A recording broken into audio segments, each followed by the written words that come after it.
Men may call that one a failure, but in heaven, it is possible for the two of them to be saluted in heaven and be referred to as good and faithful servant.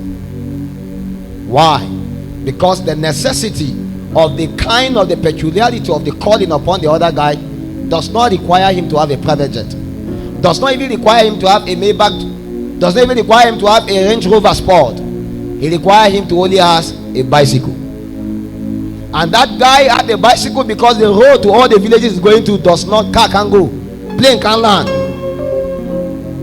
And in heaven, when both of them die, the one that have plenty private jet cannot take one to heaven because there is no parking space in heaven. There is no airport to land plane in heaven. He can't take it to heaven, and the one that have bicycle, he can't even take his bicycle to heaven. Both of them appear before God, and they are judged according to their works and their motive and why they do the things they do. And it's even possible for the man that has private jet to be judged, and God will look up upon him and say, this one is an ambition, it's a motive. You manipulated people, you lied to get the things you acquired. So success in life is measured according to the fulfillment of purpose, and purpose is peculiar to every individual, and everyone must strive to be faithful in his assignment as God has given unto him. Fulfillment of purpose is our goal. Impact is not it. Influence is not it. To be known is not it. To be popular is not it. In the journey of the fulfillment of it, you can get popular, you can get impact, you can get influence. Recently I learned that just because Burna boy, things trend. I told you, things that trend, you don't need to know it, you don't need to see it, you hear it. Burna boy went to, is it UK? Shut down a place, and Davido got angry. Why did Davido got angry? Well, because Davido was about to go for his tour in the UK, and Burna boy went ahead of him. And Burna boy was one of the persons that do not really have somebody that really helped him like that. I get to the point now. So Davido was angry, Burna boy was angry. Why are you angry with me that I went and shut down UK? So Davido said he is happy that small boys are making impact now.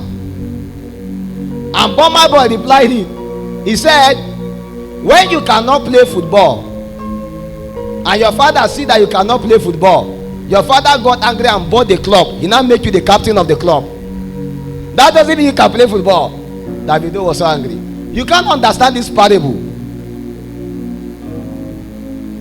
And because of that, both of them are successful people. But why are they worried? It's because purpose is not in view. All their quest of popularity, all their quest for influence has no end. Because there will always be a bigger stadium to fill. If you don't find fulfillment, find joy, find happiness, that if you talk to one person, the person get born again, you can come and sleep and say, Jesus, I did something today. Then you are not working in purpose. If until you feel that, until you stand in the stadium filled with 1 million people before you will feel anointed, you are a scam. Because many of you can't stand before one person and witness to him. You wait for when the crowd are too many. Jesus knows that your heart is not right with him, and on the last day he can say, depart away from me, because you are a worker of iniquity. Because he doesn't know you. Yet again, you did many things. Your quest is not different from that of Burna boy and Wizkid and Davido. The goal is not the cars. And to make matter worse, Davido got angry and went and bought the latest car, and he said, let me show them that I'm still rich. But it doesn't make sense, because it's a quest of unending pursuit. I want to ask you a simple question. That thing you did you feel fulfilled? Are you happy? When you came back, did you got a salutation from God? Or men clap for you? Because men can be clapping for you, and yet again God will look upon you and say, yet again you are not faithful. Because until God say, good and faithful servant, you have no part of a portion of inheritance. And that is why everybody must jealously guard his calling, jealously guard his assignment, and be faithful where God has put you. I don't know what God has apportioned unto you to do. I don't know what God has put upon you as a mandate, as a burden. But I want to understand to you that except a man come to a point where he walk in alignment with God, he will be so distracted day in and day out.